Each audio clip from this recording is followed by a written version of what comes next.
Qual é o objetivo da encarnação dos espíritos? Pergunta o codificador. E responde a imortalidade. Deus lhes impõe aos espíritos a encarnação com o fim de fazê-los chegar à perfeição. Natural que ao lermos a resposta já nos choquemos com a forma como os espíritos começam a responder. Deus lhes impõe a encarnação.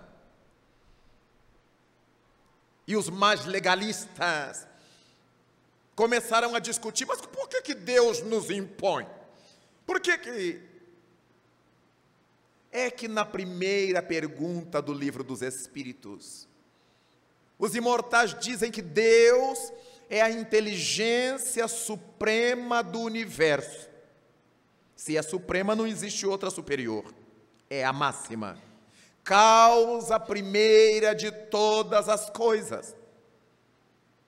Então nós não temos cabedal, nem maturidade, nem evolução, para questionar por que é que Deus faz ou deixa de fazer.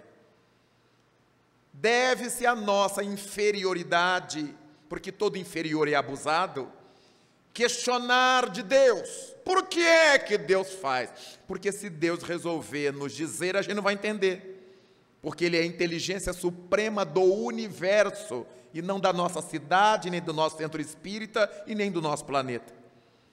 A inteligência suprema do universo é aquela diante da qual todo o universo se dobra. Mas nós estamos num planeta atrasado, de provas e expiações. Somos recém-saídos dos mundos primitivos. Logo, nós achamos que Deus tem que nos dar satisfação dos seus atos supremos. Mas o fato de o Espírito de verdade haver dito Deus lhes impõe, é porque a reencarnação ou a encarnação é uma lei. E ninguém, mesmo na terra atrasada, nenhuma autoridade faz plebiscito para saber se a gente quer ou não quer a lei. Toda lei é imposta. As autoridades constituídas, avaliando a condição da sociedade, verifica que aquele grupo social carece de determinado regramento, de determinada administração legal. E os legisladores, ou o legislador, estabelece a lei. Quem sabe ler e quem não sabe ler, quem é universitário e quem é primário, todos estão sujeitos à lei. Quem é doente ou quem é saudável, quem é bonito ou quem não é, todos estão sujeitos à lei. Logo, toda lei constituída é imposta. Jamais alguém foi à nossa casa nos perguntar se a gente queria essa ou aquela lei. Mas nas nossas próprias conversas, nós discutimos e dizemos, eles tinham que fazer uma lei para isso, assim, assim, afirmando que nós percebemos, como cidadãos, que já está a sociedade necessitando de determinadas normativas. Os legisladores apresentam-na, e essas determinações nos são impostas. Não existe lei para quem quiser seguir. Toda lei é de obrigação ser seguida.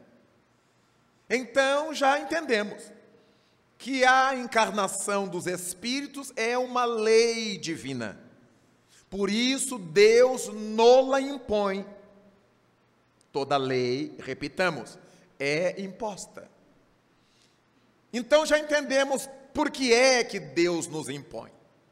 Já baixamos a nossa temperatura, já ficamos mais tranquilos, mas logo adiante o Espírito de verdade continua dizendo: Para uns, a encarnação é uma missão.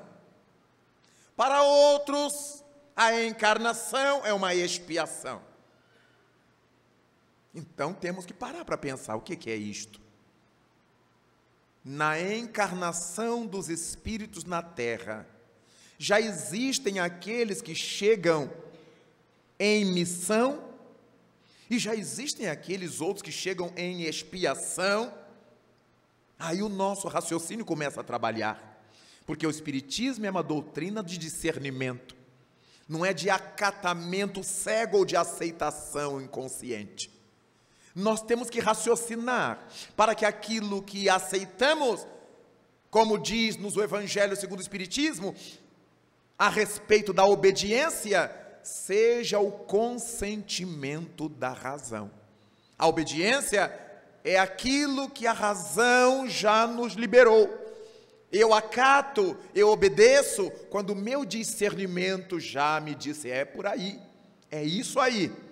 Então, vamos pensando que, se o Espírito de verdade nos diz que para uns, a encarnação é uma missão, ora, então existem espíritos que cheguem à Terra em missão, logo, ele não foi criado naquele momento. Ele não é um espírito 0 quilômetro, porque para que ele realize uma missão na Terra, ele já terá experiências, ele já terá vivido antes. O Criador não acaba de criar um espírito assim, vai cumprir sua missão na Terra. É necessário que entendamos que se alguém chega à Terra com uma missão a cumprir, é porque esse alguém já tem experiências conquistadas para que possa cumprir a sua missão. Então entendemos que a encarnação na Terra corresponde a uma reencarnação. Esse espírito já encarnou em outros lugares, já reencarnou a alhures. Por isso ele chega aqui já com uma missão a cumprir. Mas para outros é uma expiação.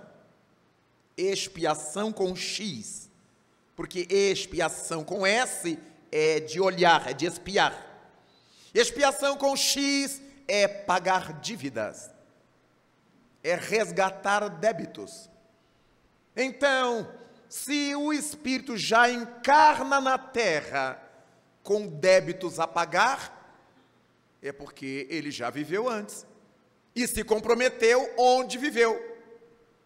E se comprometeu naquilo que fez. Por isso ele chega à Terra com essa obrigação de pagar o que deve à vida, de pagar o que deve à lei divina. Então entendemos que um mundo terrestre é um mundo de provas e de expiações. Aqui existem espíritos em regime de provação e em regime de expiação. Mas entrou um outro elemento aí, provação. Ora, todas as vezes que ouvimos falar em prova, algo nos vem à mente. Falar-se em prova nos remete à ideia de escola, de aprendizado e de teste. A prova como um tipo de teste, de avaliação. Daí então, há espíritos que vêm para a Terra, a maioria de nós, com necessidades escolares, ou seja, com necessidades de realizar aprendizagem. E cada coisa que a gente aprende aqui, logo à frente, a vida terrestre nos cobra o aprendizado dessa lição.